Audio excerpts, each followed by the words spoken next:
It has turned out to be a beautiful day, and what better way to be here than with our very own epicenter from Bowling Green, Kentucky, raised at West Wind Farms. First pitch is set for 6:35, so you still have time to get out here, but I do suggest you bundle up, bring a blanket, because it's a little chilly. Now, Anderson brings his intensity not only on the offensive side, but the defensive side as well, but his favorite thing to do is to dish out pancakes. Let's call it breakfast for dinner on Friday nights. The Bowling Green Hot Rods returned home after claiming back-to-back championships. Yes, they did it again. Your Hot Rods are 2022 SAL champions. In college athletics, we all know the saying of blue bloods, but today was a battle of the red bloods here in Memorial Stadium as the WKU Hilltoppers faced off against the Indiana Hoosiers. So you get the call that they're going to sign you. What goes through your head? I honestly wanted to get down and start doing push-ups. That was the first thing. Let's kick things back off with our play of the week, and where else are we going tonight other than the Smurf turf? Mr. Dame Parsley himself, taking it 50-plus yards, untouched. This man is dangerous, you all, and you know what else is dangerous? The Warren East offense. They have outscored their opponents 136-7 in their 3 games, and here's the best part about it. Look at the big boys up front. They are running down the field with their quarterback, Dame Parsley. First things first, wow. I'm here in Rupp Arena. The Warren Central Dragons just stunned the Male Bulldogs. This is the first midweek game of the season for the WKU Hilltoppers, and what better way to do it than against in-state rivals, the Kentucky Wildcats. And on top of that, what better way to do it than upsetting and stunning the Kentucky Wildcats 7-5. I guess I'll shoot it this time. We'll do a little free throw. All right, man. I am a lefty, okay, which you don't see a lot very often anymore, but bear with me. Cash. There we go. Here at Bowling Green Ballpark, live for the Survivor casting call. The real question is, do you guys have what it takes to outwit, outplay, and outlast on Survivor? Oh, of course. Yes. Absolutely. Your dad's always been by your side. Coaching you, being on the bench and things like that, what does it mean to dominate so much at the high school level and then have your dad with you as well? It's great. Well, let's go ahead and get right down to it. The season has been fantastic, no short of impressive. Kind of walk me through how the season's been so far and where we're at right now. Yeah, it's always developmental. We talk about that in the minors.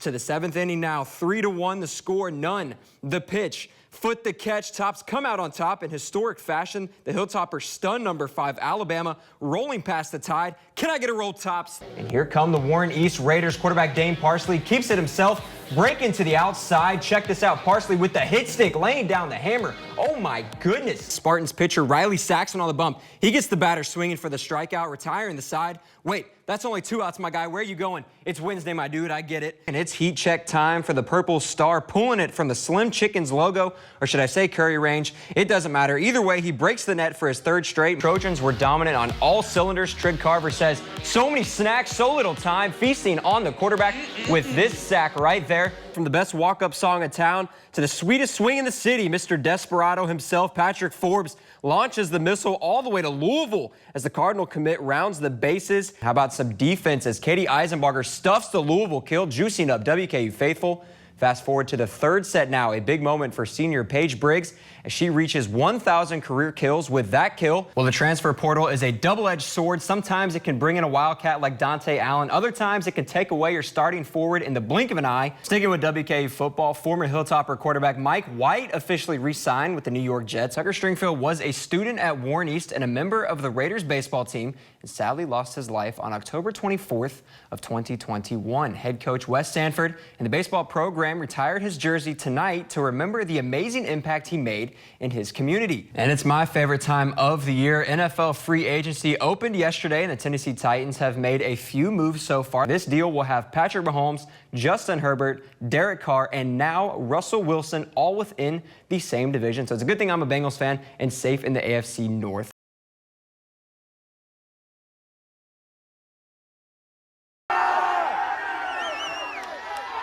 One week ago, history was made for the Warren Central Dragons football program. The Dragons snapped their 60-plus game losing streak, a streak dating back to October of 2015. For this group, through thick and thin, they have stuck together, and head coach Mark Nelson couldn't be more proud. They're never going to quit. I mean, it'd be so easy. I mean, it would be so easy. And I know in the times, past few years, we've had few players, and the guys don't come out. But the ones that stayed with us are the ones that got that big win. How do you celebrate such a massive win? I'll just let these guys tell you. We had to get hype, you know what I'm saying? We broke the streak, had to get hype. We were screaming. Like I think everybody on the team lost their voice because we were so excited. It was like the vibes. I started crying, me personally. I started crying because like I've never really felt that type of enjoyment before. So many people doubt us, you know. After so many years, they're like, oh, Central's not gonna win, or you know, it's gonna be the same old team for each year. So when we got to prove people wrong, even the people that making predictions, you know. So yeah, it was more than just a celebration, it was getting emotional. The end of the game wasn't a party, but a commemoration of this team's hard work. But we're not going to make a big spectacle of it. We're going to show class, and they did. Every one of them did.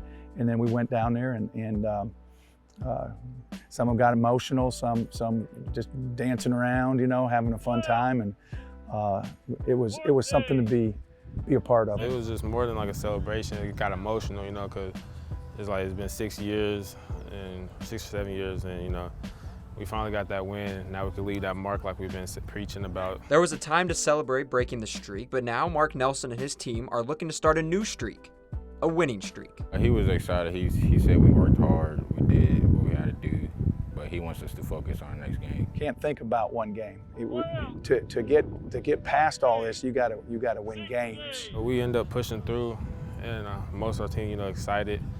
I'm glad that we got that first win, and now we're on to the next. With win number 1, the Dragons have now cemented a new era for Warren Central football. This group right here, no matter what happens the rest of the year, it's going to be a special group for me. 27 seasons, 693 wins, 9-time Conference Coach of the Year. WKU volleyball head coach Travis Hudson continues to make history here on the Hill. But over this past weekend, Hudson's greatest accomplishment was viewed from the stands. It was one of, I've had a lot of cool moments in the sport, right, through my career, but it was one of the coolest moments I've ever experienced. Drew Hudson and the C2 Attack volleyball squad were crowned Boys Junior National Champions in Las Vegas, a championship fueled by the father and son shared passion for the sport. And obviously with Dad at Western, it's always been in my life. Mom played in college. It's always been in my life. You come home and you see Dad watching film on the couch, and it's just always been something that has enamored me. The 16 and under club team is made up of players from Kentucky to Tennessee and even Texas. From long practices to late night film sessions with his dad, Drew's desire to compete in volleyball was sparked by his #1 fan, but was developed on his own. I've always wanted my boys to follow what their passion is. And, you know, my oldest son, Tyler, is extremely successful in his own endeavors, but volleyball was never a love. And so it wasn't something that I have shoved down their throats in their lives. But from the time this kid could walk, it's all he's ever really enjoyed being, you know, around and doing. With college just around the corner, Drew has his eyes on the D1 level. No, I definitely, right now I'm looking at, I really want to play in college, so I'm trying to figure out what I want to do there. While Drew is focused on his next step, Travis is grateful for the journey this game has given him. Well, it's just amazing to see where this sport has taken our family. You know, I reflected, one of the things that made me a little bit of emotional was, you know, when I was his age, I had never touched a volleyball in my life. And now you fast forward to this point and you see what this game has given me. From generation to generation, the Hudson volleyball legacy continues to grow. Patrick Carey, News 40 Sports, Bowling Green. Well, from the football field to the basketball court, Bowling Green Purple senior Bradley Gurley has made a tremendous impact. I had a chance to sit down with him ahead of his future playing career. Bowling Green Purple's star Bradley Gurley has made an impact both on the field and court. Gurley has always dreamed of winning a state championship as a Purple, and during his time, he did just that. Dreaming about doing something like that for a while now, since I was in elementary. When I got introduced when I first heard about Bowling Green, I was like, oh, it could be me someday. I can win a state championship. I can be a leader on a team. For some athletes, love for a sport can be complicated, but for Bradley, it's quite simple. I just like playing football. It's just something that it's fun. If I'm having a bad day at school or something, I can release my anger out on the field, and I just like being around my teammates. The impact he has made playing football and basketball goes far beyond the sports. The Purple's coaching staffs couldn't agree more. Plays with tremendous amount of energy, extremely coachable kid. I mean, you know, it's whatever you ask Brad to do, he's going to kill himself trying to do it. He's a high character dude. Great young man, always got a smile on his face. Hard-working young man. He's a good leader in the school. I don't think there's anybody that would tell you that they don't like Bradley Gurley. Everybody loves him. He's a very jovial, friendly young man off the court, but between the lines, he's gonna punish you. Of course, every star athlete has fans, but Bradley's biggest fan hits closest to home, his mother, Crystal Smith. She meant a lot to me. She's my #1 fan, so if she's not there, I zone it out a little bit, but it bothers me a little bit that if she's not able to make it, I know she's gonna be there at the next one. She'll never miss 2 games in a row like that. So if she can't make it, she can't make it, but if she makes it, I hear her only. I mean, that's everything to me. That is everything, because I feel like you gotta have it somewhere. You know, yeah, your coaches are gonna support you. You got the fans that love you. You got your friends that's gonna be there. But you know, it's not a lot of us here. It's just me and the kids. So if I'm not there, who's supporting him? He gotta know that I got his back no matter what, whether he's playing basketball, football, college, high school, it doesn't matter. I'm always gonna be there, and he needs to know that. Bradley's goal has always been to play college football, and during his career as a Purple, Bradley posted 97 tackles, 24 tackles for loss, 9 sacks, and 3 fumble recoveries. Although Bradley is ready for the next level, his biggest fan isn't quite ready, but she knows she's done her job. I haven't put myself there. I'm just trying to enjoy this moment because it's my baby, you know, and it's hard. And I'm not gonna cry, but it's hard, you know, and you don't ever wanna let go. To me, he's still that baby when I had him, you know, and him going off to college, you know, the more I think about it, the closer it gets, the harder it is for me. Do I think he'll be fine? Yes. Do I know he'll be fine? Yes. Have I instilled everything in him for him to be fine? Yes. Do I think he'll take all the right paths? Yes. It's not a doubt in my mind. But, you know, it's always that little bit that it just is, you worry. You worry. You're going to always worry. It doesn't matter where they are. You're going to worry. So, I mean, I think he's ready, though. I think he's ready. I've done my job.